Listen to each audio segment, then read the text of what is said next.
Today is the 5th of June, 2014. My name is Matthew Heiss. I'm working with Roger Butterbaugh, who is heading up the Whitegrass Heritage Project.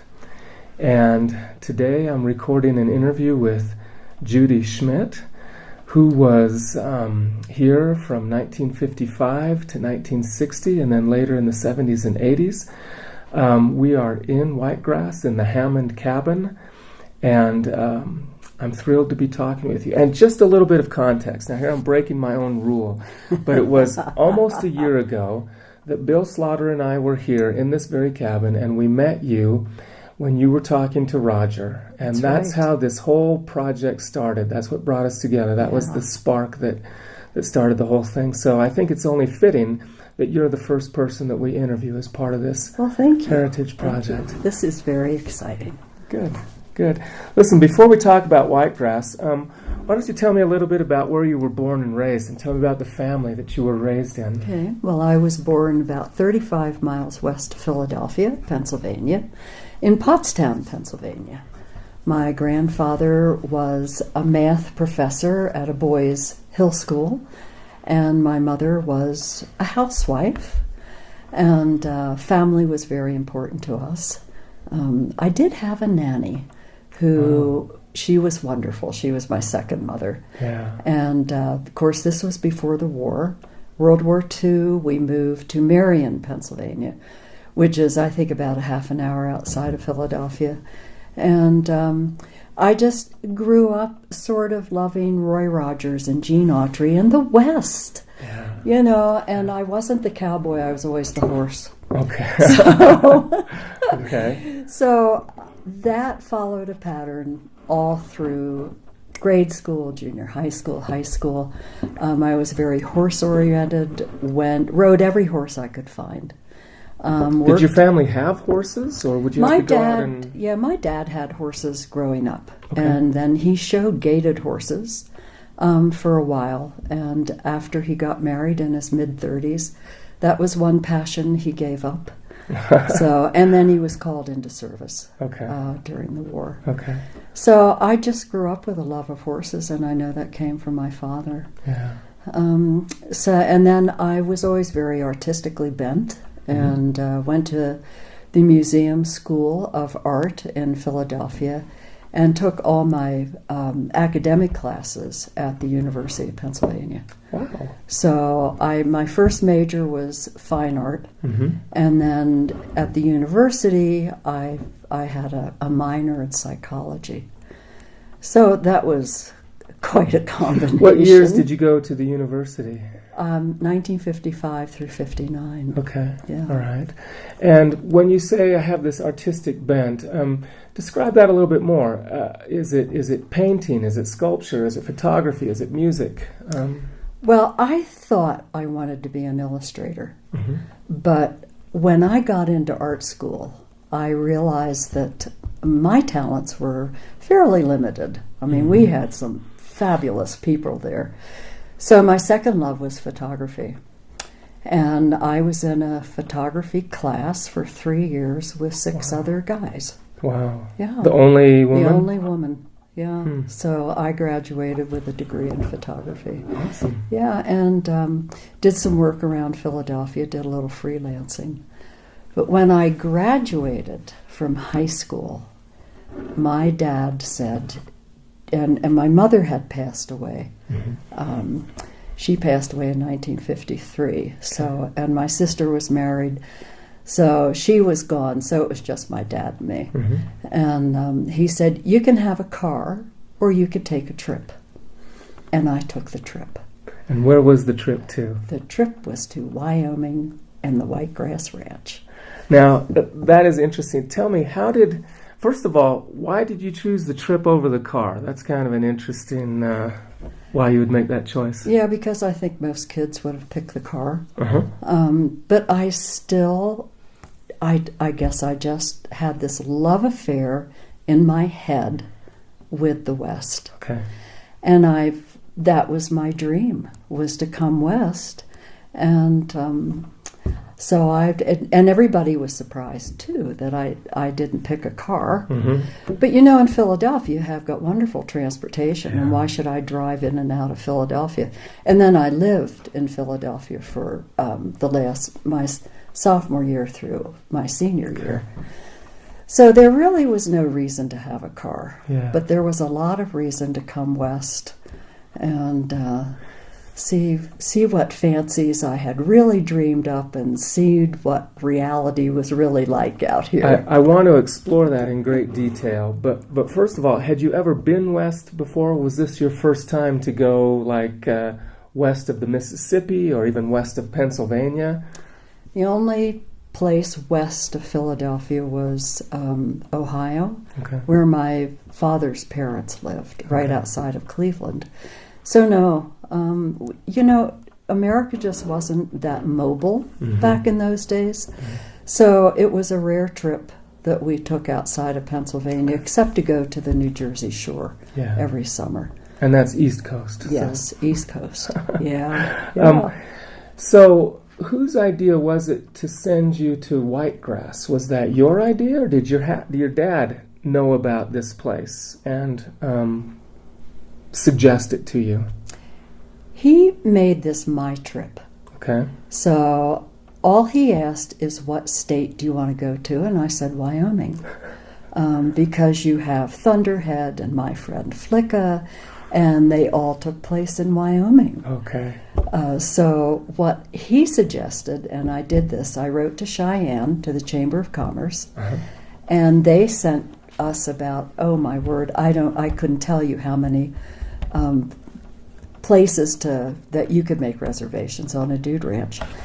And Jackson was full of Eastern people, and some that were people like the Kurt Windsors, who didn't live too far from us, and Matt and Suki Matthews, who didn't live too far from us too. So my dad called them, and he asked them, and I think it was the list of people who had been to the Whitegrass that pulled us into the Whitegrass. So part of the advertisement you got from Cheyenne was a brochure on Whitegrass that listed some of the people who had come before? Yeah, they always listed about 15 people that you could call. References, Yeah. Okay. And your dad did that? My dad did that, and they all said the Whitegrass was the place to go. Cool. And so we did. He called Frank Gailey and made reservations, and it seems to me that it was like mid-July. He stayed for 3 weeks, and then I stayed until right after Labor Day. Okay. And flew home. Okay. Yeah. So, and in coming out, tell us how you came here to Jackson. I mean, you didn't have a new car to drive in, right? No, we didn't have a new car to drive in. Because you'd taken the trip and not the car. We had the option of flying or going by train. And my dad loved trains, and I did too. So we took the train out of Philadelphia, and we took it to Chicago. And then we took an overnighter to Rock Springs, Wyoming. And that's where one of the wranglers met us. And that in itself was a wonderful adventure. Talk about that. Well, I was like Alice in Wonderland. I mean, I had just never, I'd taken commuter trains from where we lived into Philadelphia and back again. But I had never taken a train out of the state. I'd never been on a sleeper, never slept in. And my dad gave me the bottom bunk out of Chicago so I could look out the window. And of course, we had an observation car. Yeah. And it was magical for an 18-year-old who really had spent her life swimming in the ocean and riding horses and writing stories and, just sort of living in fantasy land.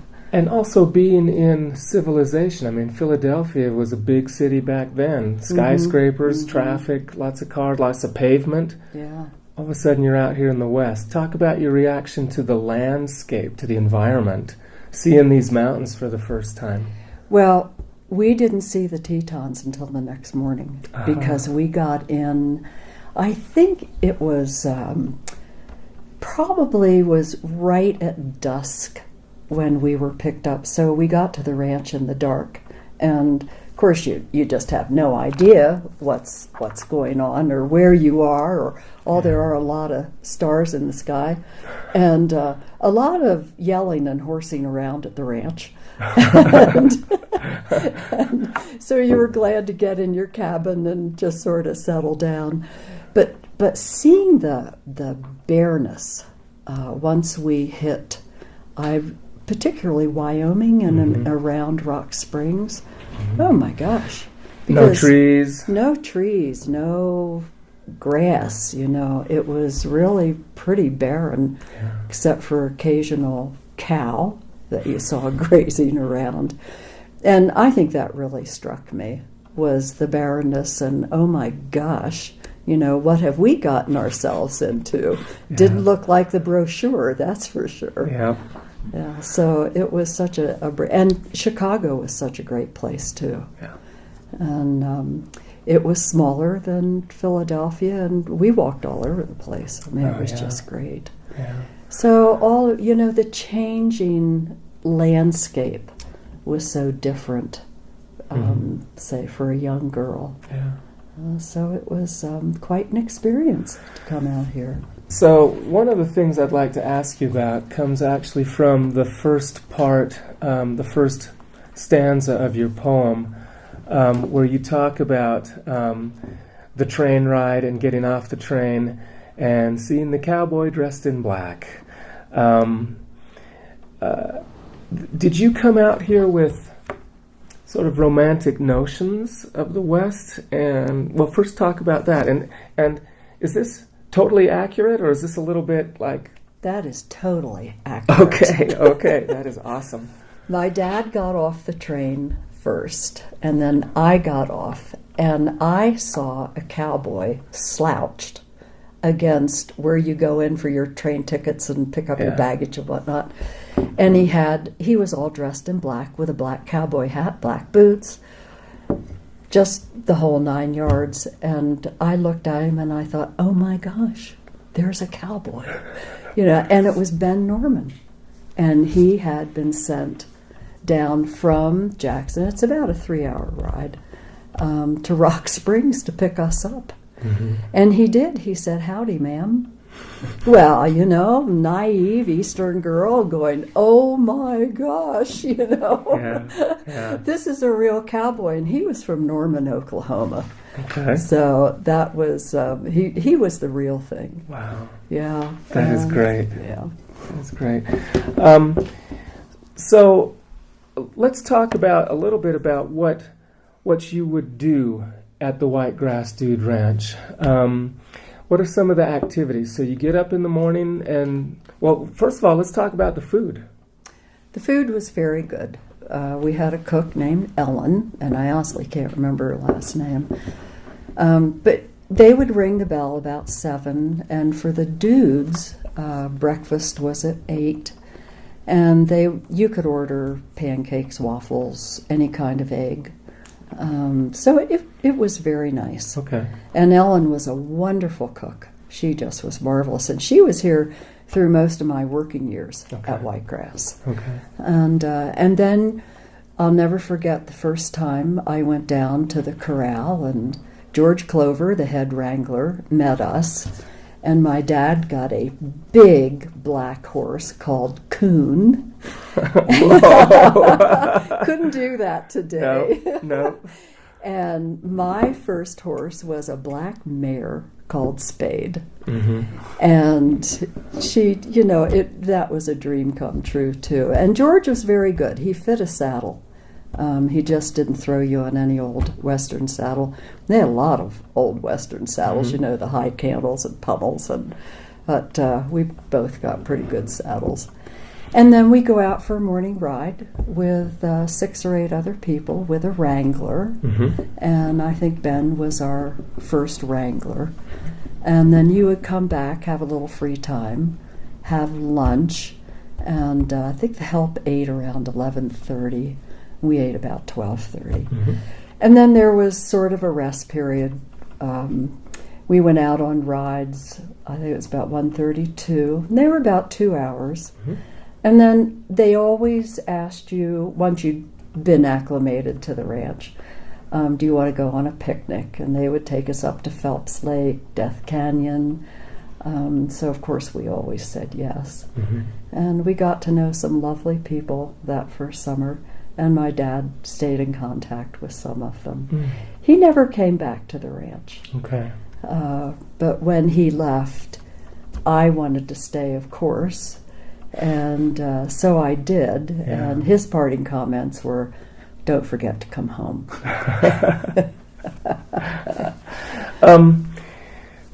Before we started this interview, we talked a little bit about the importance of the horse. Let's record some of that. This horse, your horse was spayed. Would you have the same horse the whole time you were here? Yes. And is it the case that that a person really builds a relationship with the horse and the horse with the rider? Talk about that. And I'm somebody I've ridden a horse once and it scared me so bad I never got back on. So I have no clue.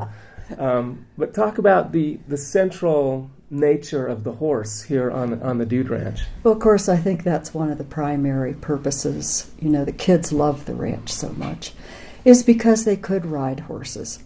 And of course, we went into town now and then and went to the rodeo, but George always made sure that your level of riding matched the horse that they were giving to you for your stay. And my dad had been a horseman, so Coon was a marvelous horse, very crafty guy, but my dad and Coon got along really well. And I had ridden a lot, and I grew to love that mare. We had a good relationship. There's some people that just get on the horse and want to ride and see the country. There are other people like Cappy Pennick, who rode Captain, and if he couldn't ride Captain every summer, he would get upset. So yeah, people came out, had their favorite horses, and I think that probably was more the case than not the case. And of course, every kid, I think, that came out here fell in love with their horse and wanted to take it home. Of course. Yeah. So yes, you do build a relationship with your horse. Okay. And because the stays were so long at that time, they really got to know their horses. Yeah. And would you ride a couple of times every day? People had the option. I always did. I don't think my dad did, as I recall. I think he went out mostly on morning rides. And because there were other things to do in the valley, we had a lot of fishermen on the ranch. So a lot of times they would go out maybe just once a day on horseback and ride, and then they go fishing. Or Frank would offer, all-day fishing trips, and they would get packed lunches. And someday we went for all-day rides, and we would get our lunches packed. And then we would go way up in the mountains, like up into Death Canyon. We would ride over to Bradley and Taggart Lake, and those were pretty long rides, and up to Lake Surprise. That was a good long ride. Wow. Yeah, so they gave you options. Okay. And that was good. So it wasn't really structured. I mean, kind of like the Boy Scout camp I went to. You had to be in class here. You got this time to work on this lunch. I mean, you had flexibility. There was a lot of flexibility. Okay. Yeah. What would you do in your downtime? As a dude, not as an employee. As a dude. Yeah. I would usually go off with some of the kids, that I met here. As I say, met a lot of nice people here. And a lot of times we go into town and sort of bum around. Of course, then Jackson was sort of one road in and two roads out. Yeah. Did they have a movie theater there? Could you go to a movie? Oh, they did. They had the Grand. we didn't go to the movies too many times, but we went to the rodeo almost every Saturday night. And of course, the most fun was because Jackson had gambling when I was here. Oh, yeah. So that's how I bought my first horse. Oh, wait a minute. Tell us that story. Well, I learned how to play poker from Fran Strawbridge. And Franny taught me the poker face, and I never really was a card person, and we started playing cards here at the Whitegrass. And then we would go in town, and they never checked your license. I mean, they'd sort of look at you and figure, oh, you're one of the dudes from the ranches, so they would let you in. And we would gamble a little bit, and I discovered I could have a pretty good poker face and played poker. And after that first summer, I think I won $50, $60 that I took home. That was a lot of money for me.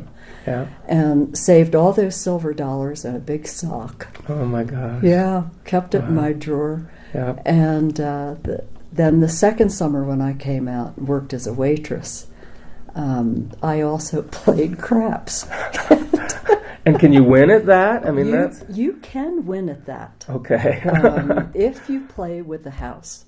Okay. Yeah, and I won more money, and with my first month's paycheck, George Clover found a horse for me, and I bought Brandy for $100. Wow, that is awesome. That is awesome. I do want to talk about your employment, but let's keep going just a little bit on what it was like to be a dude. You said that the food was pretty good, that the cook did a good job.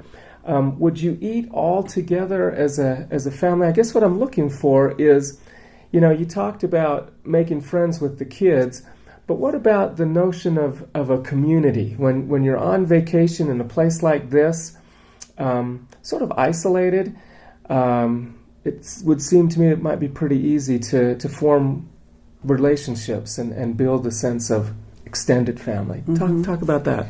Is that right? And yeah, if so, then it is right. Okay. We did have family style for dinner and for lunch. And everybody ate together except the staff, which ate in the employees' room behind the kitchen. Okay. But yeah, it was family style, and it was good. And of course, for lunch, you couldn't order anything. Allyn just made what you got, and dinner the same thing. Wow. But usually, an hour and a half before dinner, the Galeys always had people down for cocktails. Okay. Their house, and that was a time where the adults really got together, and of course, us teenagers, we'd sort of crash that too, because it was just fun. Yeah. And Frank Galey was probably one of the warmest people I have ever met. He was just delightful. I was going to ask, tell us about Frank. Frank was memories. He was pretty easygoing, very, very friendly.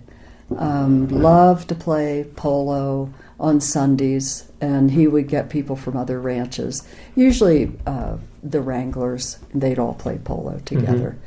And he loved pack trips. Used to take a lot of people out on pack trips. We had gone on one with Frank. Overnight? Is this you camping up in the canyons? Yeah, we or something? went up Granite Canyon. Okay. Yeah. I would say Inga was the strong member of that marriage. Inga is his first wife? His first wife, yes. And was she Rachel, American? No, she was German. Okay. And came over here, I think, before the Second World War. I'm not sure. And she met Frank. Rachel knows a lot more about this than I do. But just such a nice guy. Also came from the East Coast. And loved the ranch. And if his mother married one of the owners of the Whitegrass. So, he loved the ranch, always wanted to be here. So, but Inga was the spearhead of the ranch. She was the businesswoman. She was the one that really got things done, so to speak. And then when they hired Rachel from England, And Rachel's last name is? Traherne. Uh-huh. And she managed the waitresses, the cabin girls, and she did all the food ordering. You know, she planned the menu with the cook and did the cookouts on Sunday, and sometimes we were roped into helping her. Rachel was a very stern taskmaster. As a matter of fact, we used to call her the whip. To her face or behind her back? Behind her back. Okay. And if we saw Rachel and Inga coming up the path together, we all fled in different directions. Now, is this as an employee or as a dude? Or both? As an employee. Okay. And a lot of times I hung out with the employees. Okay. So it was... During that first time? Yeah. Mm-hmm. So most of my interaction with Rachel and Frank and Inga were on a guest basis. Right. But that changed mid-August. How did that change? Because I substituted as a waitress. And that was... During your first year? Yeah. That was how I could stay here. Aha, okay. Yeah. So when your dad went back, the last couple of weeks, you were sort of a employee then? I was an employee, yeah. Probably went down on bended knee to Inga and asked her if she possibly could find a place for me to fit, you know, and I would do anything. I'd make beds, I didn't care. Yeah. And taking pity on another person from the East Coast, why, yes. Okay. She said, I'm sure we can find something for you. We're going to come back and talk about that and about why you wanted to do that. Let me get a little bit of information about what living conditions were like. The cabins, did you have indoor plumbing, electricity, clean sheets and warm towels every night? Or talk about what it was like as a dude, and then we'll talk about what it was like as an employee later. Yeah. Well, I shared a cabin with another gal, and Frickie Irwin, and she married Frank's, his cousin, who was out of Sheridan. Mm-hmm. She wound up marrying him and staying in Wyoming. Yeah. So we had we had twin beds, and we had running water, and we had electricity, and we had a bathroom. Wow. So it wasn't really roughing it then? No, I wouldn't say it was totally roughing it. Okay. But I think they had only gotten electricity like in 52 or 53. Okay. Yeah. So there were still remnants of a lot of kerosene lamps around. Mm-hmm. Very comfortable. Cabin girls under Rachel's tutelage. They were very good. Okay. We had our cabin cleaned and sheets, beds made up every day. Yeah, but we didn't get clean sheets every day. Okay. Yeah. So it was very comfortable. Were the dudes also expected to do work? I mean, did you feed and groom the horses, clean up the stalls, put away the saddles, do any kind of chores, any kind of farming, or was it just really vacation and horseback riding? It was vacation. Okay. Now, some of the kids, like myself, I always loved to groom Spade, and I've saddled her a lot of times. Okay. And then I have pictures of the wranglers haying the field, and of course we couldn't do that. I don't think that was in our dude description. Right. But it was a lot of fun to go out and tease them and, hang around. And yeah. So we did a lot of that. But the kids and the teenagers, we became very involved with the help. Okay. There were times when I would go into the kitchen and help with dishes. Just to give one of the waitresses maybe an early evening off.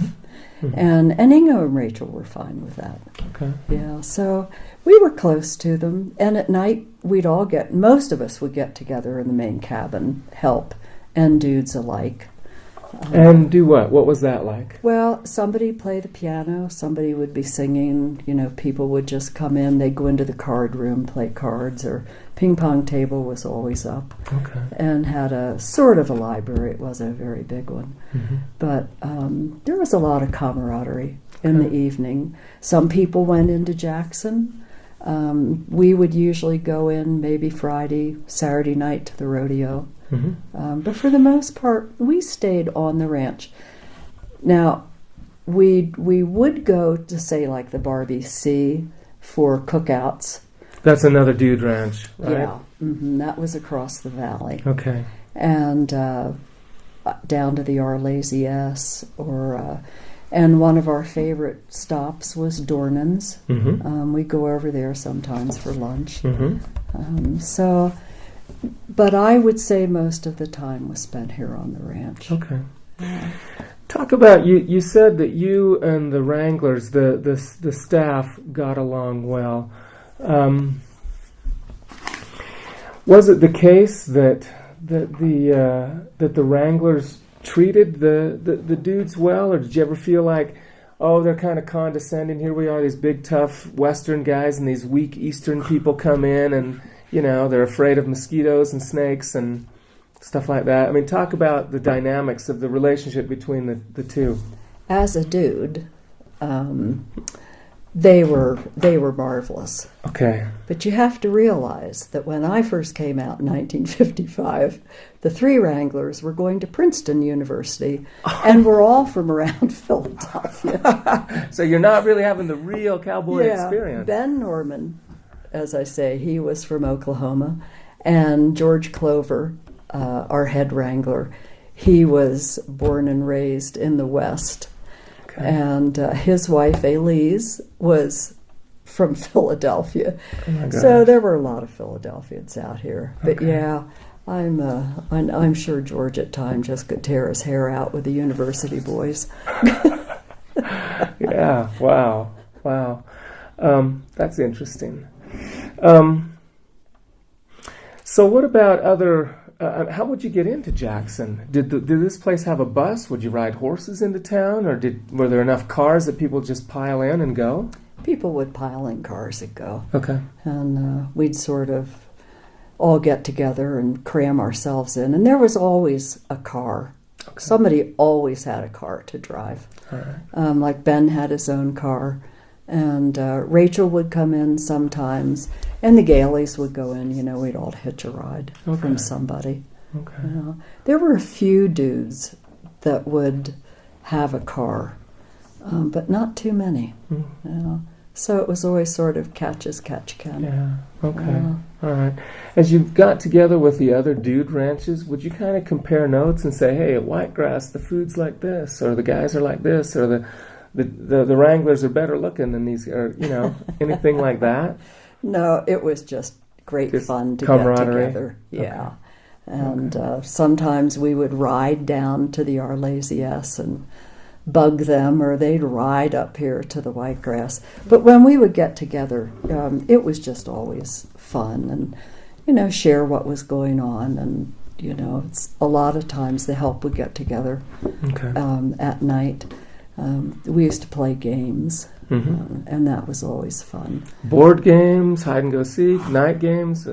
What was the game that you were given, like The Birth of a Nation, and you had to act it out?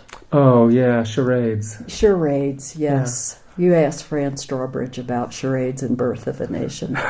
He had everybody in total hysterics. Yeah. Okay. Yeah, so we did stuff like that. Yeah. It was just all good fun, just really good, clean fun back then. What about a romantic aspect to this? That's kind of alluded to here in the first part of your poem. Well, Ben decided I should be his girlfriend, and I decided I should not be his girlfriend. So Tony Fox and I got together and, went to the dances, and we go in town together. And we would, a lot of times, he would be our wrangler on luncheon trips. And but then, we get back east, and I'd be going back to college, and he would be going elsewhere. So, they were sort of just summertime flings. Yeah.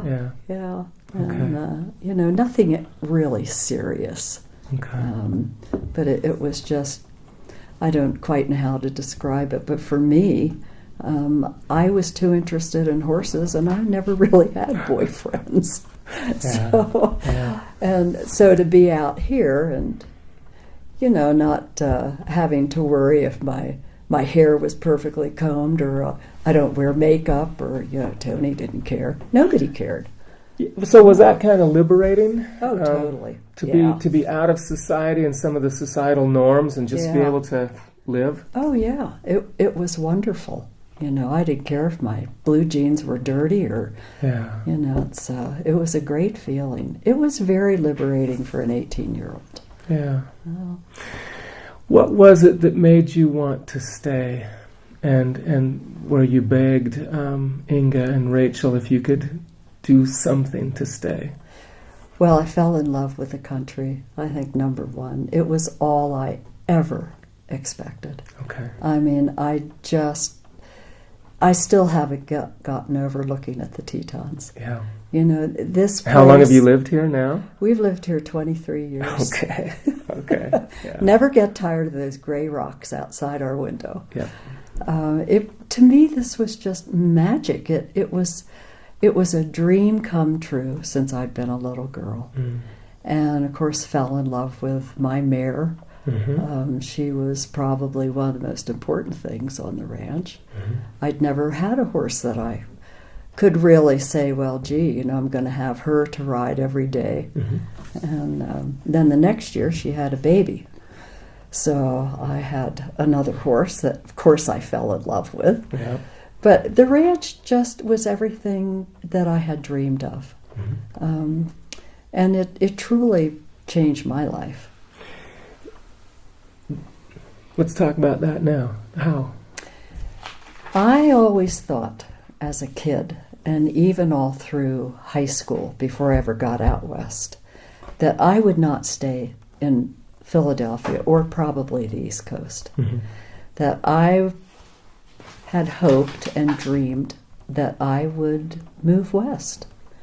And after college, my first husband and I got married and moved to Denver. Mm. So that was really a dream come true. And I think a lot of dreams, you work around them, peripherally, or you visit the areas that you have fallen in love with. But I feel so blessed because I did come west. Yeah. And I never missed the East Coast afterwards. I loved it, and I still love to go back and see family. Mm-hmm. But I don't miss it, and I never missed it. Is there anything specifically that you could point to that has drawn you to the West, or that drew you to the West back then? Back then, well, I think the cowboys probably, okay. And the knowing that it was wide open country, having lived in Philadephia with narrow streets and big tall buildings, but I love that too because the culture. That's one thing sometimes I miss here. Don't have the symphony. We don't have a big art museum. We go to Salt Lake periodically because our son lives there now. Mm-hmm. So I still get feelings, that, gee, I wish Jackson were just a little bigger, and then I think, no, I'm very thankful it's not any bigger. Yeah. But I think it was the wide open spaces and that feeling of, oh my gosh, it's not going to be run over by some taxi or mm-hmm. crazy bus driver. Mm-hmm. So yeah, it and what the cowboys represented, that Western feeling of, the good guys and the bad guys, and of course that wasn't here at all. Yeah. But that's what really drew me to the West. Okay. And the scenery. Oh my gosh. Yeah. The East has a beautiful scenery, but there's nothing like Jackson Hole. I know. So what's it like going from dude to hired help in the same season? I mean, it's not like you go back to school for 9 months and come back next summer and it's a different clientele and things are a little bit different. You went from vacationer to worker. What's that like? I thought it was wonderful. Okay. Because you got to stay longer? I got to stay longer. I got to stay with friends that I had made. And the ranch, you know, it had just been my huge dream to go to a ranch. And I just think it was also that feeling of freedom and independence and being around people that felt the same way I did. So it just, I could have really stayed, but knew I had to go to college. And, you know, so it was one of those things. But I was so thankful that the Galeys let me stay on and work. So you were here for 3 weeks as a dude, and then an additional 3 weeks as a waitress. Yeah. Okay. Yeah. As a waitress, could you also go out on the morning rides and ride the horse and you know, keep riding spade and all that, or were you now working 8, 9, 10 hours a day? No, you get up early. Go in for your breakfast, and sometimes I would go out wrangling with the wranglers and bring the horses in. But as a waitress, I had to set up the dining room and set up the help dining room, and then take orders from the wranglers and cabin girls, and usually the waitress, the other wait. There were always two of us, two waitresses. Okay. We would always eat early with Allyn. And then when the dudes started to come in, you know. Wait! Before the dudes, how many wranglers were you taking orders from? How many would be eating breakfast? Well, that would be 4, and sometimes George would come in and have breakfast. Okay. And then you would always have 2 cabin girls. Okay. So that was So 7 or 8 max is what you're talking about. Okay, that's not overwhelming. So now you were saying, and then now you had to go work with the dudes. Which was great fun. I loved it. I guess I've always been a people person, and I had never done anything like that. So I had to take orders and keep them in my head. So, but it was fun, and it was a great learning experience. And Allyn, God bless her soul, she was very patient with us. Because we were all so young, you know, I'm sure she counted us as her chickens. Yeah.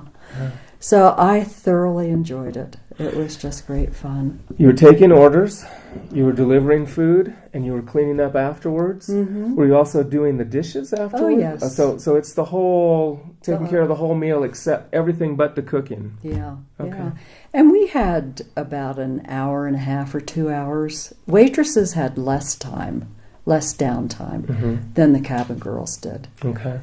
So I got a ride in, usually sometime in the afternoon. Okay. After lunch and after the dishes were done. And I didn't have to be back in the kitchen, I think, till about 5 o'clock. Did you ever get a day off? But I mean, again, it's only for 3 weeks, so maybe you don't get a day off the first year. We didn't get a day off. So you're working 7 days a week? Yeah, and we did that for the first 4 years I was here. Wow. Yeah. We sort of, I believe it was in 1958 that we asked Inga if we could have Sunday afternoons off. Just an afternoon? Yeah, just the afternoon. Wow. And she was perfectly amenable to that. Okay. Yeah. Okay. So, but you know, you didn't think about that at the time because you were having too much fun. Yeah. You know, it was work, but it wasn't work. Yeah. There were so many benefits. I mean, look where we are. Look at the backdrop. You know, look at your new friends. And of course, that's when I discovered that the help played great tricks on each other. And that, you know, and again, that's the first story that I remember hearing you tell me last year with Bill. In fact, why don't you retell that one, the moose head in the window? Well, we had a wonderful family that stayed in the Hammond cabin. And there was Mom, Dad, and I think 3 kids. And we were always playing. It depended who the dudes were. I believe it was the Bishop of Connecticut that came out. We short-sheeted his bed. But then he went and put leaves in our bed.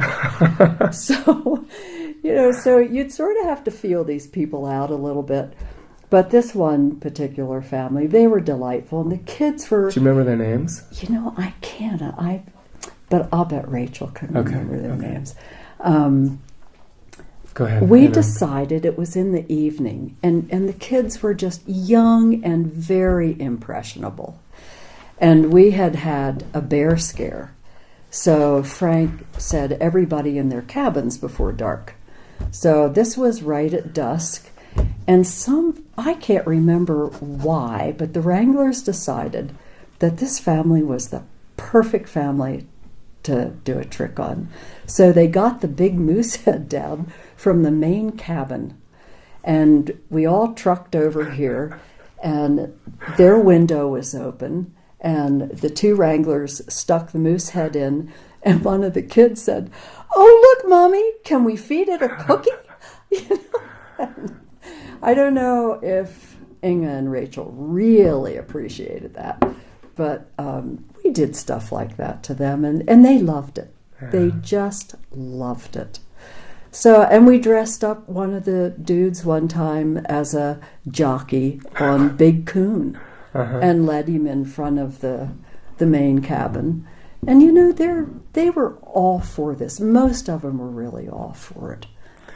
It sounds like these things, I get a sense that they weren't ever mean-spirited. Oh, no, never. And what it does is, this is the kind of thing you do to your brothers and sisters, right? Mm-hmm. This is the thing you do at home, and That's right. Just have fun. Yeah. Build a relationship. Yeah. And that's what we did. So what is Rachel's toad sandwich? Well, the good friends of a good friend, I should say, Frank and Inga Gailey, was Bob Lewis. Mm-hmm. He was a fishing guide, had a small airplane, and used to buzz the ranch often and regularly, when you could buzz the ranch. And Rachel and Bob became very good friends. And so I don't quite know what precipitated this, but she was making a lunch for him one day, and she put a toad in his sandwich. A live toad or a dead toad? No, he was just really flat. Oh, flattened. Yes, okay, like roadkill toad. A roadkill toad. Oh my gosh. Yeah, so things like that weren't too uncommon. Like I made, when I was still waitressing, Fred Matthews, he always ordered scrambled eggs in the morning and a pancake and bacon. So, and he was a great teaser. And we used to tease all the time. And Fred was a dude or a wrangler? He was a wrangler. Wrangler, okay. So one morning I was getting back at him for hanging a dead bat on the light switch in the girls' cabin, because I'd gone in there in the dark and grabbed the bat instead of the string. My gosh. So the next morning I thought, well, Freddie I need to get back at him. So I asked Allyn, you always clear it with the cook. Mm-hmm. Well, she thought it was hysterical, and because he tended to have a smart mouth, she said, sure, go ahead. So I had found a dead mouse, and she made sort of like a double order of scrambled eggs, and I put the dead mouse under his scrambled eggs. Oh my gosh. And he just put his fork into there, and there was the mouse. That's great. What about bananas in George's boots? Well, sometimes they would pull tricks on us. Like when I was a wrangler with Sharon Crary. She was a cabin girl, and I think I was starting the Wrangler program. The kitty Wrangler? Yeah. I'm going to ask you about that, too. And we stayed in one of these, it's the wood side and bottom tents, and they hold 2 twin beds with the canvas tops. Mm-hmm. Mm-hmm. And the Wranglers had pulled, we were in a double bed, and the Wranglers had pulled our covers down and exposed our sheets. And Frank had chickens at the time, and they put about 6 roosting chickens over our sheet on this pole over our bed. Oh my gosh, okay. So time to wash the sheets, right? Yeah. We went up after dinner, and there were these chickens up there, sort of sound asleep, and of course we had to disturb them. Yeah. Wah! You know what happened next. Yeah. So the next day we decided, okay, it couldn't have just been one person. So we took retribution on all the wranglers, and we put bananas in the toes of their boots. Oh my gosh. And we went up to the boys' bathhouse and we put Vaseline on all the John seats. And we coated before we went out, we coated the doorknob with Vaseline. So that was our retribution. Yeah. And then I believe Inga stepped in and said, "That's enough." You know, every now and then she had to say, "Okay, that's enough." Yeah. What about pigs in the girls' cabin? Well, that's when Inga decided 1 year. Now you have to understand that when the help, you know, we all sort of, the wranglers, we all got along so well, and some formed deeper relationships than others. I married one of the wranglers eventually, and so we, you know, we all went out together. We did everything together. But one summer we got an influx of girl dudines. Mm-hmm. And Inga decided that the wrangler should date the dudines. And we who were dating the wranglers took great umbrage at this. Yeah. And so, yeah, they had to date the girls. And one night they were out, I think to a square dance or something. And there were some of us left back. And we changed the light in the girls' cabin to red. So they decided that we probably shouldn't have done that, so they put the pig in our cabin. Oh my gosh. Wow. That is awesome. You mentioned a bear scare, and I know when we looked through your photo album, there was a picture of a little bear kind of hugging a tree, and I think the caption was "the begging bear." Yeah. Talk about the wildlife and bears. We had bears. You know, we had a big garbage pit in those days. Yeah. And sometimes after dinner, we would go down in cars, and you would see 8 to 12 bears in the garbage pit. Wow.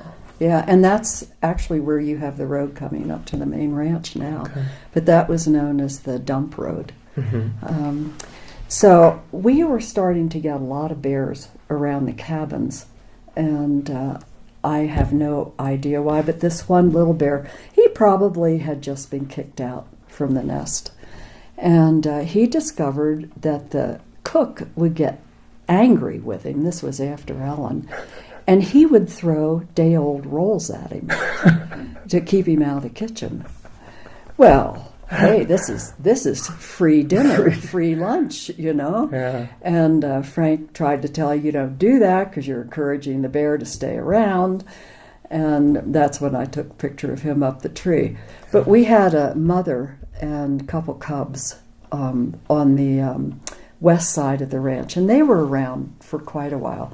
We had to get the Park Service come in and capture her. Okay. So Frank, and there were other sort of single bears around, which was very unusual. So Frank asked all the dudes to please be in their cabins by dusk, you know, which was right around 9 o'clock. Okay. One evening, Susie Barner and I, she was cabin girl. We were cabin girls together. And we had one of the tents up behind the cabins on the west side. We walked smack into a bear standing up on his hind legs. And he was just as surprised as we were. We ran down, went into the boys' side of the bath cabin, and we never, you know, he must have gone the other way because we didn't see him after that. And silly us, you know, we didn't have, who needs a flashlight? You don't need a flashlight. So, but people were running, you know, they were way too close to the cabin, so Park had to come in and trap some out. Well, and I would think if you're living in a canvas tent that's not a lot of protection for an angry bear. We did have a cub come up. Matter of fact, she thought it was her boyfriend tapping on the door. Opened the door. We didn't have electricity. We just had candles. Wow. And she opened the door and said, "Oh my God, a bear!" and blew out the candle and jumped in bed. Oh my gosh. Wow. Wow. Isn't it interesting the difference now it's like avoid bears completely. The garbage is in these specially made garbage bins. I mean, it's unthinkable to dump trash out and to be without bear spray and all of that. Did you ever have an incident where somebody was injured or attacked by a bear? We never had an incident. Never. Even the bears that came around here, it worried Frank about the sow and her cubs. That was not good because they could get really angry. Mm-hmm. But when we would have an individual bear come around, nobody really was afraid of them. I don't think we had the hype back then that we have now. We didn't have bear incidents, so to speak. So we didn't really think a whole lot about it. Were there ever grizzly bears? I mean, those you always hear about the grizzly attack. There are more grizzlies now than I've ever seen. No, we have black bear. Okay. Yeah. Okay. So and they aren't nearly as aggressive as a grizzly bear. Yeah. But it made life a little interesting for a while, for part of that summer for all of us. Yeah. The bears around. Yeah, the bears sort of walking up the road back here, and you're thinking, okay, the bear hanging around. I had a bear come through the window, the screen. Whoa. When I was a waitress. I was doing waitressing. I think was doing Kid Wrangler, and I don't remember, but I remember I was waitressing at that time and was setting up the helps dining room. And it was the same little bear. He smelled food. It was just the screen there.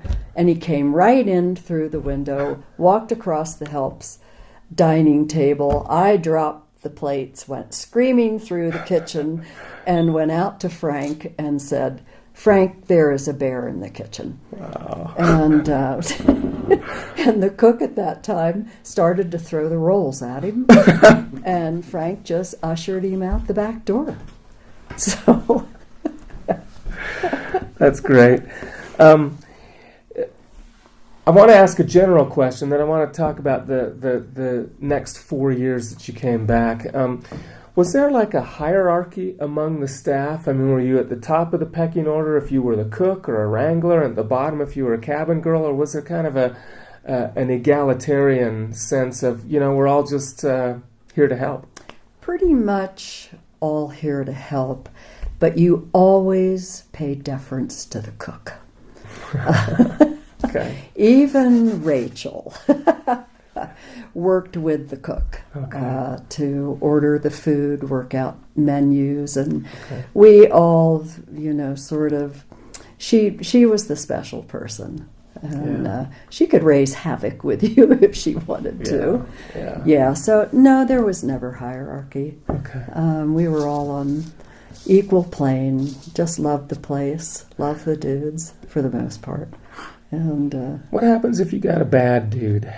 What happens if you got one who either came in thinking he or she knew everything about horses, about Wyoming, about bears or whatever, or somebody who's just really out of place or out of his mind? Out of place, a little cocky, that you just had to do your job. Okay.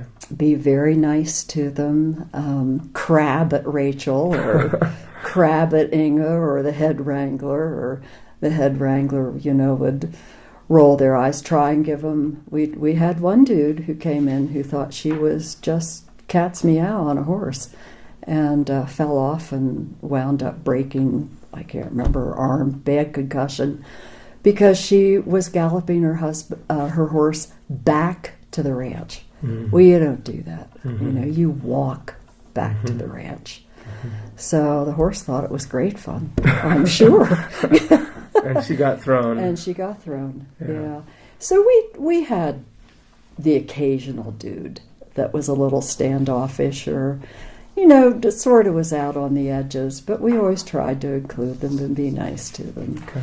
And as a kid wrangler, I would run into some kids that were pretty snotty. Mm-hmm. How many years were you kid wrangler? 2 years. Okay, your last 2 years, yeah, like 59 and 60? 60. Okay. Yeah. So, I don't know what a kid wrangler does, so tell me what a kid wrangler is. A kid wrangler takes all the kids that don't want to ride with their parents, and we would go out on our horses for morning rides. I'd play games with them, like we would put sticks on branches, rather, and see if the stick could make it to the back. And we go on picnics. We'd go up to Bradley and Taggart and go swimming. A lot of times I took the kids to the rodeo, or I would take them down to the lopsided house, which is in the Hoback. Well, it was a house, if you walked into it, it felt like all the floors were slanted and that you were half walking on the ceiling. And they all loved that. Wow. Yeah. And that's way down in Hoback Junction? That was way back, way down in so you're Hoback. Taking the kids on field trips, really. Right. Yeah, okay. Yeah. And we go up into the park sometimes, and sometimes I would just take them swimming. Occasionally we'd take our horses down to Lake Ingeborg and swim the horses, which the kids just loved. Yeah, they just thought that was fabulous. But I could only do it with kids that were a little savvy about their horses. When Cindy Gailey and I did it together, sometimes we'd split the younger kids off from the older kids. But for the most part, they all went with us, and then we watched them. It was always good to have two of us. Yeah, I was going to ask, did you always have two in case of an emergency? Cindy started with me right off the bat. Okay. She loved to go out on the rides. Were you the first kiddie wrangler? I mean, did they do this before you started, or is this something that started with you and Cindy? They never had it when I was a dude, and so I think Cindy and I were the first ones that started it. Okay. Yeah, to my knowledge. And I guess, was it also just to give the parents a break and, give the kids and the parents a break by separating them a little bit? Oh, they all loved it. Okay. Yeah, and a lot of times after haying season, we get on our horses and we go out here at the hayfield, and the kids that were brave enough, we'd all jump the ditches.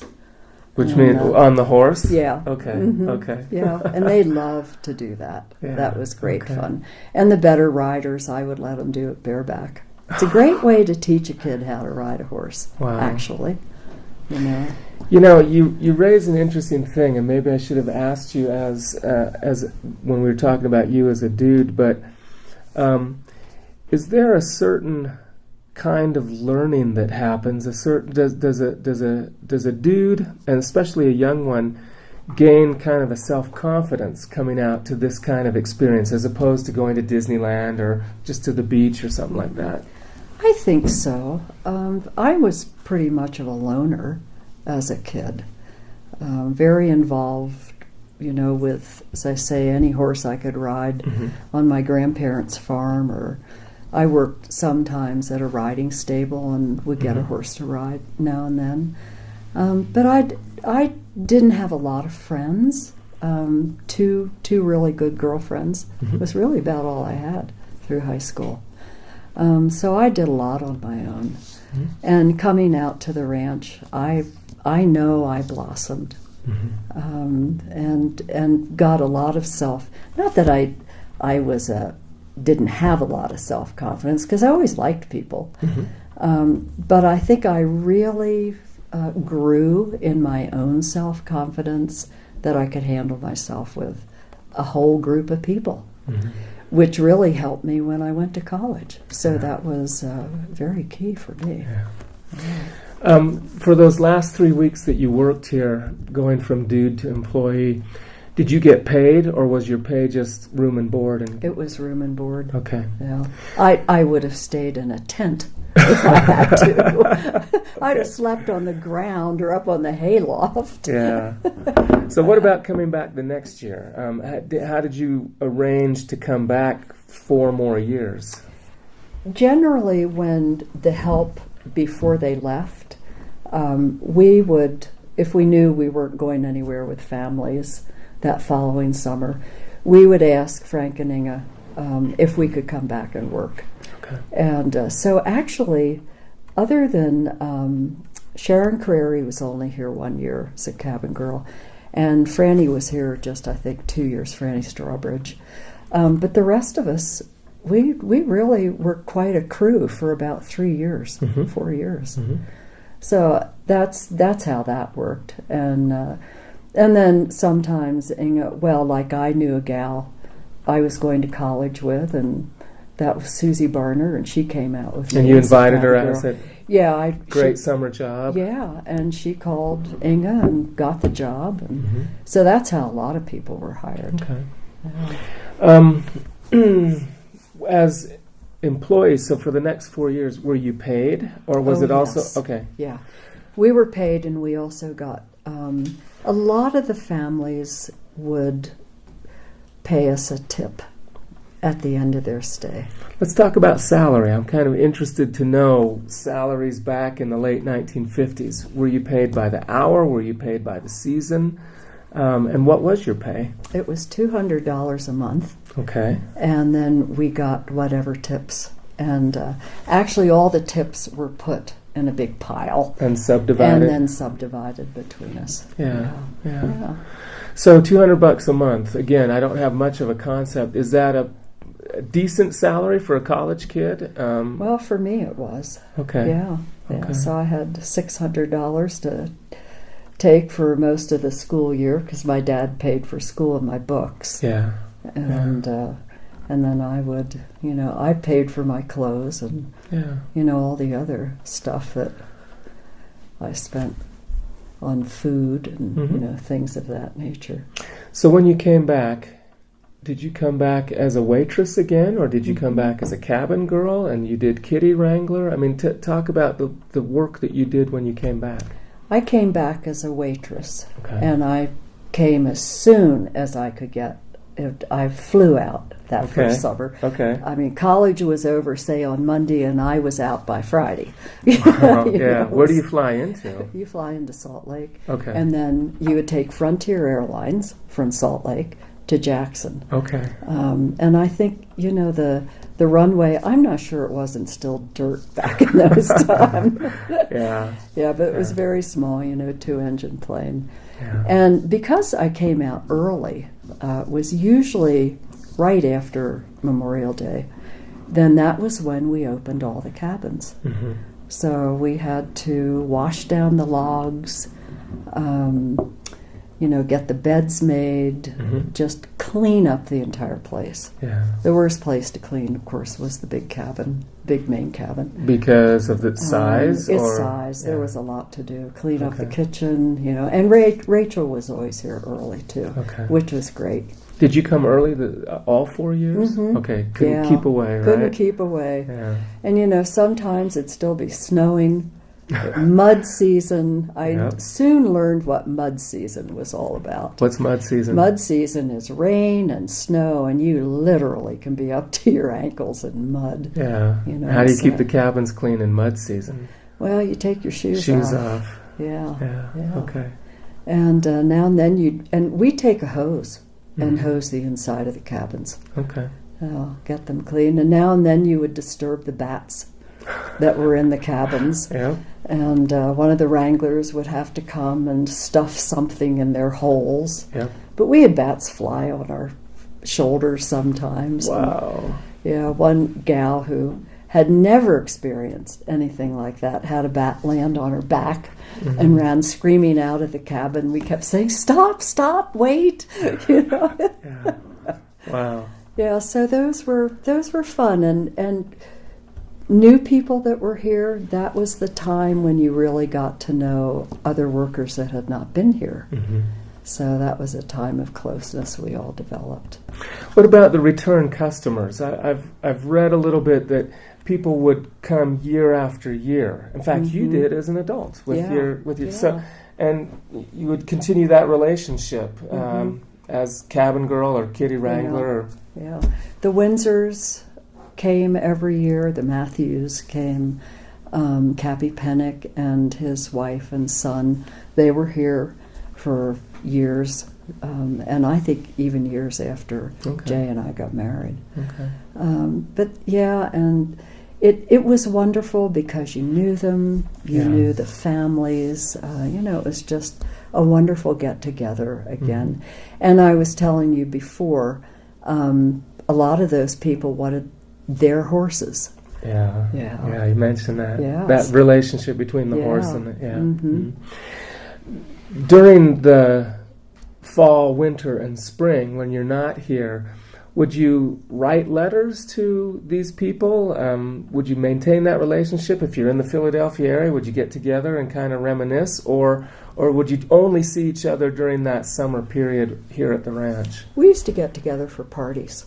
Oh, okay. Yeah, and then I was dating Franny Strawbridge at Princeton first, and then I dated Jay Matthews at Princeton. Okay. And we did get married in 1959.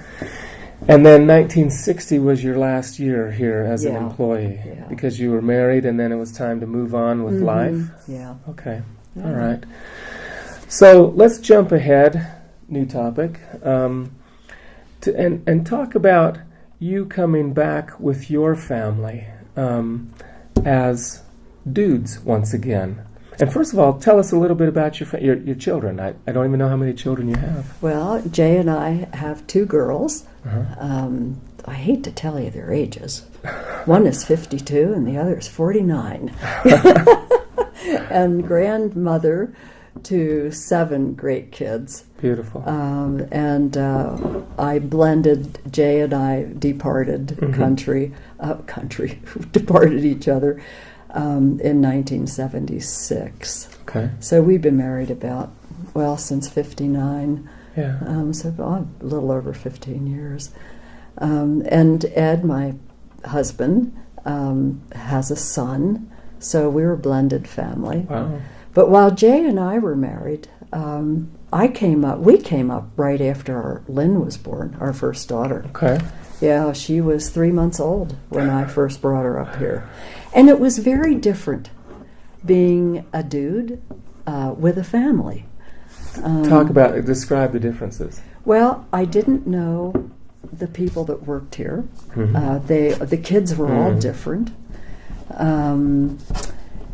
Inga was gone, and Nona Gailey was here, Frank's second wife. And what you talked about Inga as really being sort of the strength behind the place. I don't want to say dominant personality, but a strong personality. She was a very here. strong woman. Set a tone. Yeah. Was the tone different when Inga was no longer here and Nona, the second wife, was? Inga embraced all the dudes, and as I had mentioned before, we would all go down to the Gailey cabin. For cocktails and just socializing? Just socializing, and Nona did very little of that. Okay. She was a little more off to the side. Okay. So that was different. They had built a dude bar in the main cabin and had put on a porch for everyone. So that also kept us apart from the Gaileys. Okay. And in a way that was very sad because you lost that camaraderie with the owner. But it was different. You know, I didn't know the kids that worked here. Yeah. And they had a new head wrangler. They had a lot of new horses. And of course, Spade wasn't here anymore. Spade wasn't here anymore. Her offspring was. But so yeah, it was just a little different atmosphere. I'm going to say it wasn't quite as homey as it was in the 50s. Okay. And so, but you came after the birth of your first child, and would you come back every? I had a sense that there was like a time where you took a break, and then you brought the older kid. When the kids got older, you brought them back. Yeah. After Rebecca was born in '65, I think I missed 2 summers out here, and didn't bring her out until she was really walking, and I wasn't afraid because she loved the horses. She loved going down to the corral and poking through the fence, and of course, that was a little scary. Now Jay and I had horses, but they really loved it when they got older. They were just on horseback all the time. And then Lynn worked here when she was at college, and that was in the early 80s. Okay, right at the end. Right at the end right before Frank died. Yeah. And frankly, my ex-mother-in-law and I were still very good friends. Mm-hmm. And I would always try and be here when she was here and bring the girls. And she ran afoul of Nona and stopped coming. And I just couldn't come back after that. So, and when Lynn came to work up here, and actually my cousin came to work here too, I came up not to stay, but I did come up to visit. Okay. And it just wasn't the same. Yeah. Yeah. How do you recapture something that seemed so idyllic, you know? You know, those are all magical memories that you draw on. I think I can see almost every face of every person that I worked with, and a lot of the dudes. Now, sometimes I can't remember the dudes' names, but you draw on those memories. And, of course, I have my album every now and then that I go through. And, you know, and when all of this started to preserve the whitegrass, we were just ecstatic because this has always been a magical place. And you know, that's the final big topic I'd love to explore with you. So your last time up here would have been when in the just to visit when your daughter Lynn was working here, sort of mid 80s, early 80s? Early 80s. Early 80s. Yeah. Because 1985 is the last year that this was functional. Right. Yeah. Frank Gailey dies in 85, 85. and is that when this reverts to the park and it's no longer a ranch? Okay. I think it was 86 that Nona held the auction. Okay. And then, you know, it was done. Okay. And then you talked, and I heard you and Roger before the interviews in the kitchen when you're getting the tea, talking a little bit about the demise of this place and what happened. Talk about that as a former employee and dude, what that meant. First, what happened, and then what it meant. Well, after Frank died, that summer, of course, the dudes were still here and known around it. And the next summer, she did not want to stay on the ranch. Okay. And the main house burned down. And she held an auction, and I did not come out for that. What was she auctioning? Just she auctioned the beds, horses, the beds? tables, Okay. the horses. I mean, anything that was movable. Right. But not the land, because the park took that. The park took that. Yeah. Okay. So the ranch sort of went to rack and ruin. Nobody kept it up, but we would come up every summer for picnics, and you know, we would walk the ranch. And my youngest daughter, Rebecca, and we moved to Illinois in 85. Okay. So, but I would come back for about 6 weeks and stay with my good friend Elise Clover. And Rebecca she was going to college at DU at the time, and in Denver University. Uh-huh. Yeah. And so we would come up and we would walk through the ranch, and Rebecca would always say, "I know Frank is here walking around with gin in his glass." You know? And there were just very special memories that we all could share. Yeah. And then Rachel and I decided that we needed a reunion. And that's when the barn was still here in 88. And there were a group of us, like Deborah Lopez and Rachel and myself and Elise's daughter. I mean, we just pulled in a lot of people, much to our surprise. And we decided that maybe this shouldn't go to rack and ruin. So the next one in the 90s. So this is 88 when you had your first one. Yeah. And there's a positive feeling about maybe this could be preserved. Yeah. Yeah. But you're a bunch of citizens looking at now what is federal property, right? So that's when Pam Holtman started to work at the Whitegrass. And for the life of me, I cannot remember the first year. Pam is the woman we met last year, right? Yes, Who was and the she was a historian for yes. the park. Mm-hmm.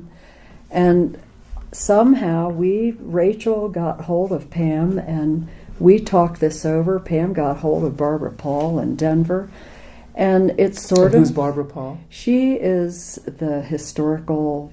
She does a lot of fundraising for historical preservation, like the Whitegrass. Yeah. And I can't think of her title. National Trust, yeah. So Rachel really was the key person to get all this started. Mm-hmm. And what did you want to do? Just rebuild the cabins, or to restart a dude ranch, or what did you have in mind? We just wanted to save the cabins. Okay. And if it could be used by the park, that was great. Because obviously we were going to need park support in all of this. But it was quite amazing how much money Barbara Paul raised, and individual members that had either worked here or were guests, like mm-hmm. Dick Quast and his wife. Why,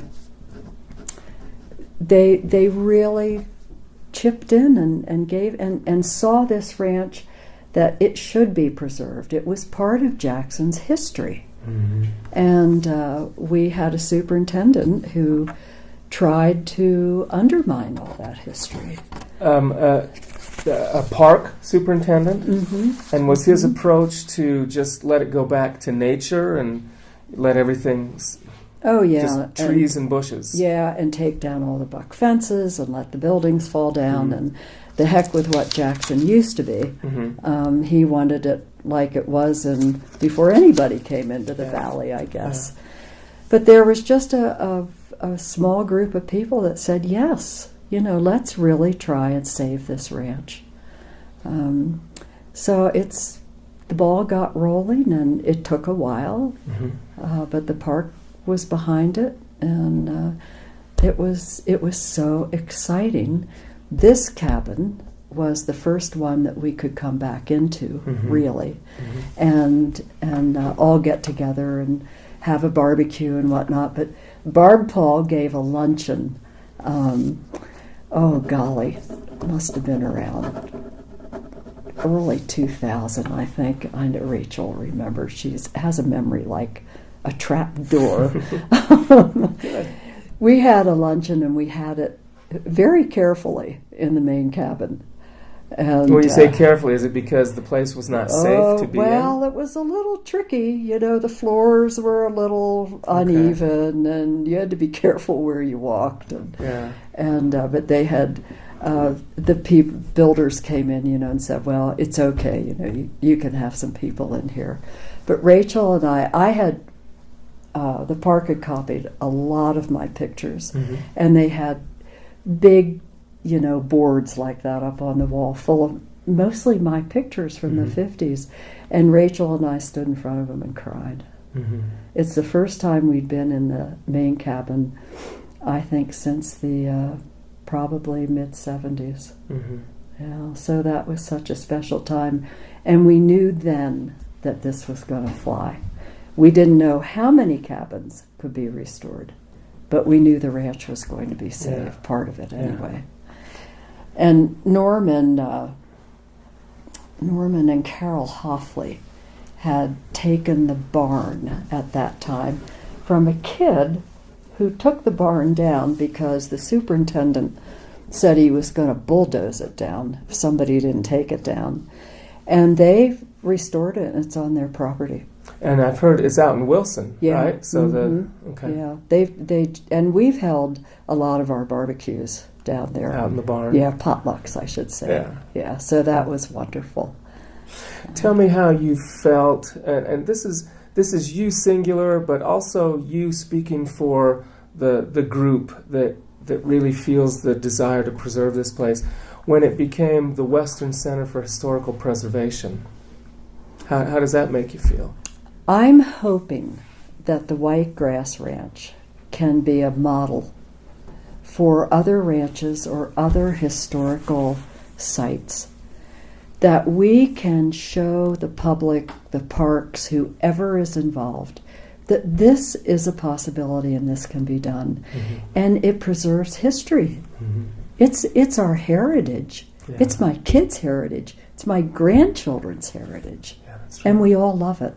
Yeah. We all come up here and we just absolutely groove on what is happening up here. Good. It's very, very exciting for all of us. Good. You told me at some point that you moved to Jackson 23 years ago.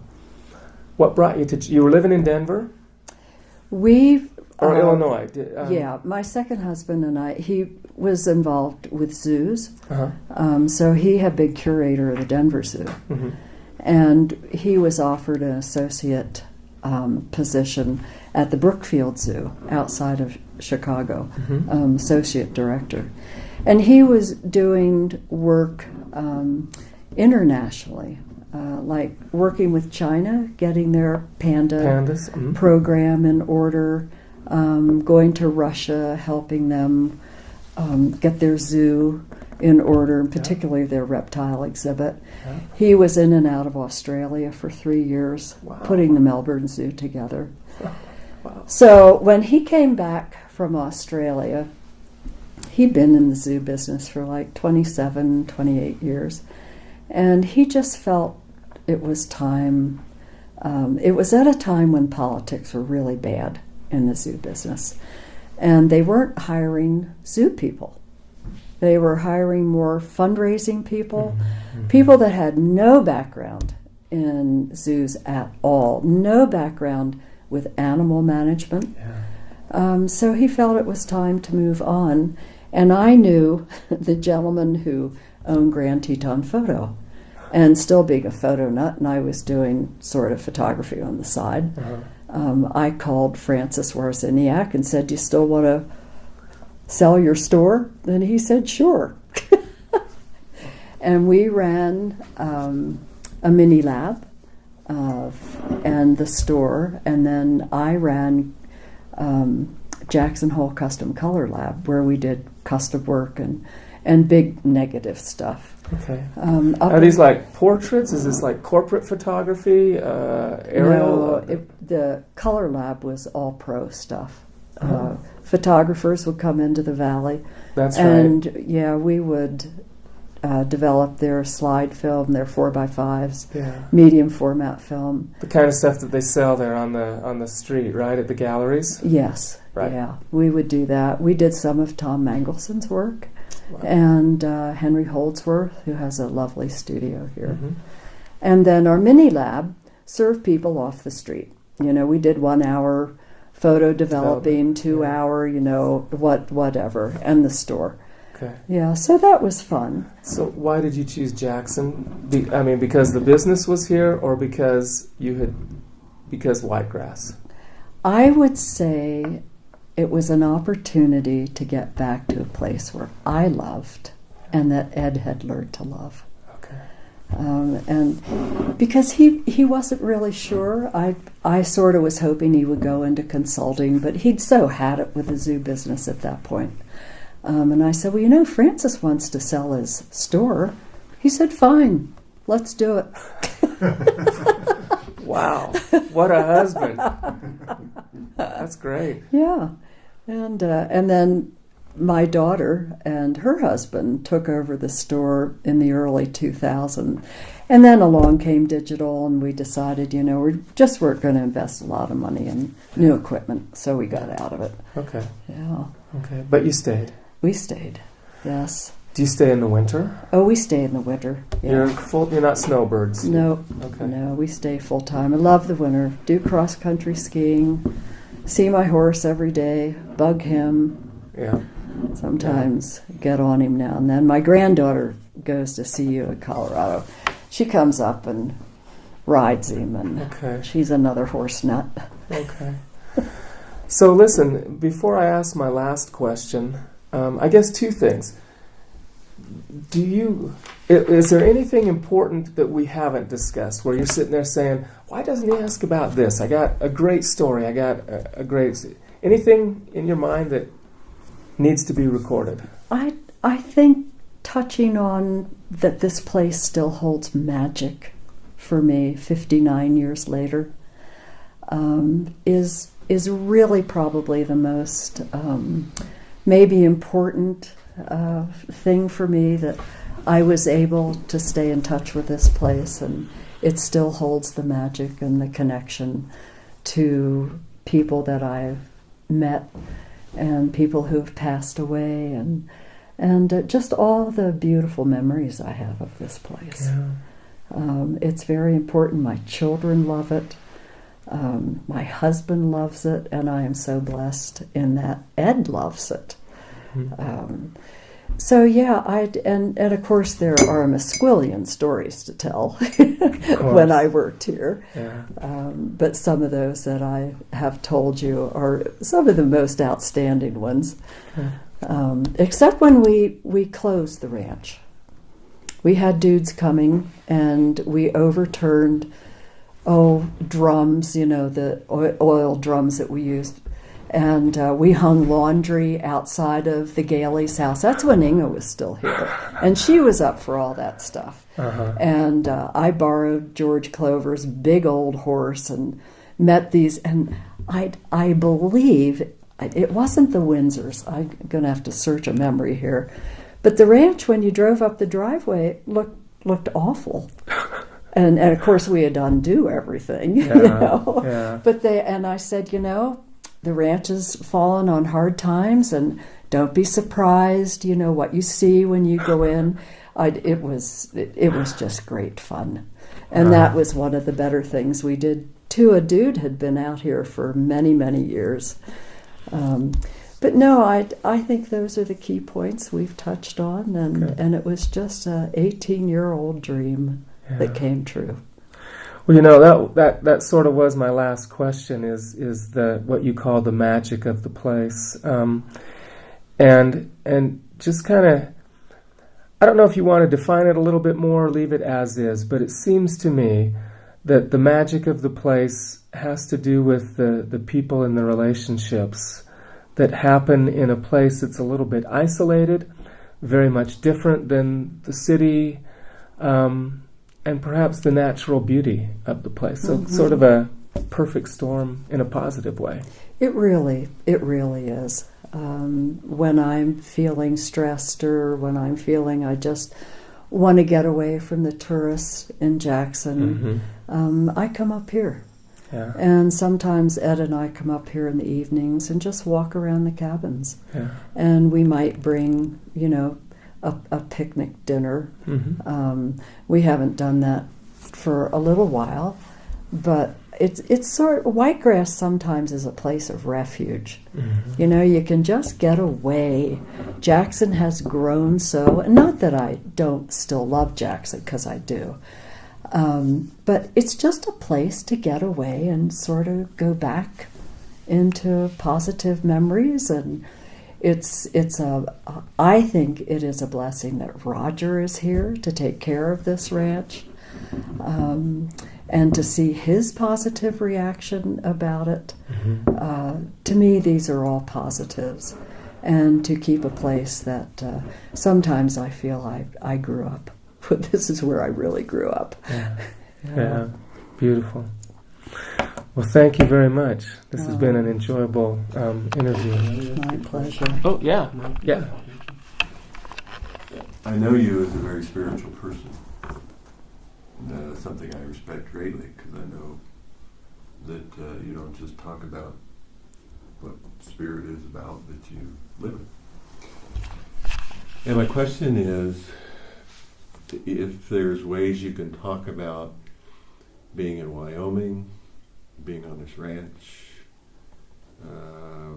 over time, because you came here as an 18-year-old, And I'm very curious if you have anything to say about your spiritual evolution and this place that you call Whitegrass. Did it have an impact? And if so, in what way? And how has it shaped your spiritual life? As a youngster, I always felt that I was being watched over. Sort of grew up in a dysfunctional family. And I think that's one reason I was a bit of a loner. But I always felt I had a guardian angel. And if anybody led me out to Wyoming, it was the Spirit. I think I know when I was here, probably older, as I got into my late teens and early 20s when I had my kids. Talk about a magical place. You could say the Whitegrass became a spiritual place for me. And living in Denver, I became very active in church activities. My kids grew up, going to Sunday school and in the churches. And when I married Ed, he's such a family man. It was quite wonderful. And we both are very active in the church. And I've just always felt that whoever is watching over me is still by my side. And has led me to this place. I really believe I was led to the Whitegrass, and I believe that I can find spirit. I can get so enveloped with just the feeling of God and the Holy Spirit. Everybody here at the ranch, it can all come together. And my youngest daughter, who is a yogi, feels the same way. And my oldest daughter now, who is studying to be a priest in the Episcopal Church, we've all, the girls and I are just so connected by this wonderful feeling of spirit and unity between us. Yeah.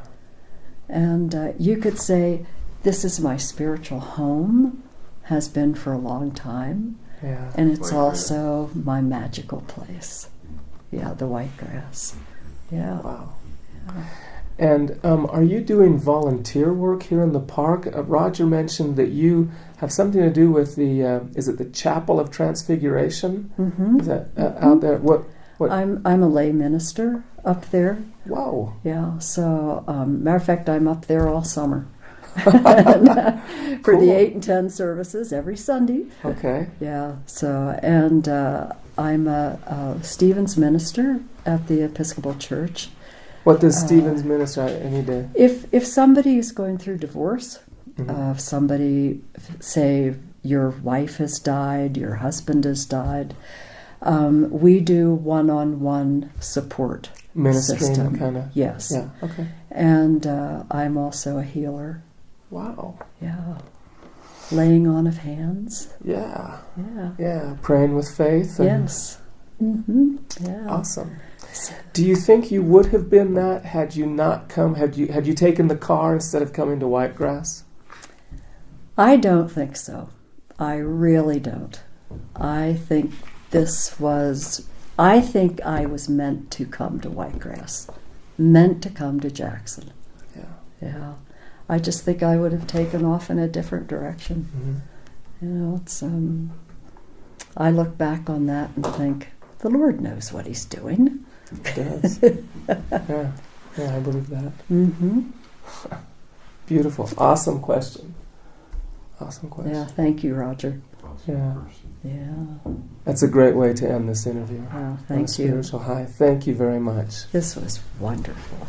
Really enjoyed it. Good. The machine is back on. We are still talking to Judy Schmitt about her Whitegrass experience. And in our post-interview conversation, Roger thought of a follow-up question that we wanted to capture in this moment. So, Roger? My question was, what was it like for Judy to be interviewed about her experiences here at Whitegrass by man? I thought the interview was fascinating for me because I've never really gone over all the experiences at Whitegrass. You know, you give them in bits and pieces to people, and some of the pieces you don't tell your kids because, well, when they're younger, of course. Of course, now they know it all. But this was good, and as I said before, I think the questions were spot on. There are things I really hadn't thought about too much, but it was really great fun. I thoroughly enjoyed it. Let me ask you a question, and again, this is part of our training, so this is kind of a good thing. How would you have felt if there had been a tripod with a video camera here, but just you and me? I'm off camera, you're on, and you're looking at me trying to ignore this, but would that have changed the dynamic or the answer? Oh, I don't think so. Okay. No. How about having all this audience here? Oh, I think I told you before I was interviewed, I love a stage. Okay. Because sometimes that can impact, But I felt like it was you and me, which was really awesome. The fact that he's flipping pages and taking notes, and I could hear people rustling around a little bit, but and to do it here, to do it in this building, this was at this ideal. place, because that's where off in a sanitary hotel or. The memories aren't going to come even back. in your front room. You can look. I mean, you just look out the window. Yeah, I think that would be too sterile. I think people would be put off. I might not remember all those wonderful things. Yeah. Putting the moose through the window and doing silly odd things, short sheeting the bishop's bed. That was a good one. Did the process of sitting for an hour and a half and talking about your experience with Whitegrass, did you learn anything about yourself or affirm anything about yourself or something come that you didn't realize? Well, one thing, I didn't realize time had gone so fast. And I think this whole experience just affirmed how I feel about the ranch, the people that worked here, people that were dudes, and this place in Jackson Hole. Yeah. Your place. Mm-hmm. Your place. That's good. Our place. Yeah. Well, I think it also goes back to the title that Roger's come up for this project, the notion of heritage. And I think that you've done a wonderful job in conveying your heritage in this interview. Yeah. I think it was a good. Yeah. I think it was a great interview. Well, I have believed for years that the destruction of our history is really quite reprehensible. That we need our history. I mean, our kids need to know. My kids need to know what I did when I was a teen and young adult, and what this place meant to us. Mm-hmm. I think that's very important. It's like going back to Philadephia and seeing the Liberty Bell and going to Liberty Square and realizing that a lot of the history that I grew up in, it was how our country was formed. Yeah. It's. I think it's all Who was connected. the superintendent that fought this? Jack Stark. Jack Stark. I don't know much about who came on. Well, actually, Stark. Mm-hmm. Okay, and then who was the next one? Where did the buy-in come? The buy-in came from after Stark, and it was a gentleman who was. He wasn't here for too long, but he stopped all the destruction, taking down the fences, and I think he was here right when Pam was first here. What year? I'm trying to remember that. Approximately. 90s, in the mid-90s? In the mid-90s, yeah. Mm-hmm. That would be, that would be. We could actually probably look up some of these dates online. Yeah, I'm sure you can. Yeah. Because a short timer was John Tingey, Ralph Tingey. I never met him. Jack, or the other one? Oh, it was Jack Stark who You was. never met him. Oh, I met Jack. Oh, yeah. Matter of fact, Rachel and I sat across. This was right before he retired. Rachel and I can be really juvenile together, to put it bluntly. And he had left his hat on the desk, and I picked it up and put it on my head. And Rachel said, "Oh, my dear, when he comes back, are you going to have that hat on?" And I said, "No, I guess I better not." So we didn't have a whole lot of respect. You're on a closed caption camera somewhere. Oh, I'm sure we were.